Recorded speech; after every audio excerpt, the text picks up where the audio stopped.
கண்ணதாசன் சொல்லியிருக்காரு, நான் இருக்கேனோ இல்லையோ, ஆனா 100 வருஷம் ஆனாலும் கண்ணதாசன மாரி எந்த கொம்பனாலும் இனிமேல இந்த தமிழ் சமுதாயத்துல பாட்டே எழுத முடியாது அப்படின்னு சொல்லியிருக்காரு.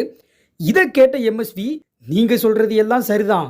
ஆனா இந்த பாட்டுக்கு இசையமைக்கணும் அப்படின்னா எம்எஸ்வியை தவிர இன்னொருத்தன் பிறந்தான் வரணும் அப்படின்னு சொல்லி அவர் சொல்லியிருக்காரு.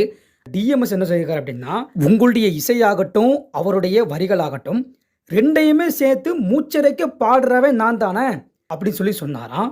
அதுக்கு சிவாச்சார் சொல்லியிருக்காரு பாருங்க, அவங்க 3 பேர் சொல்றது என்னமோ சரிதான், ஆனா அவங்க சொன்ன அந்த 3ஐயுமே ஒன்று சேர்த்து ஸ்கிரீன்ல நடிப்பா வெளிப்படுத்துறது நான் தானே, அதனால பார்க்கக்கூடிய ரசிகர்கள் அவங்க 3 பேத்தையும் மறந்துடுவாங்க, என்னோட நடிப்பை மட்டும்தான் பார்ப்பாங்க, அதனால எனக்கு ஒரு கவலை இல்லப்பா அப்படின்னு சொல்லி 3 பேத்தையும் 1 செகண்ட்ல ஸ்கோர் பண்ணி ஓவர் டேக் பண்ணிட்டாருன்னே சொல்லலாம்.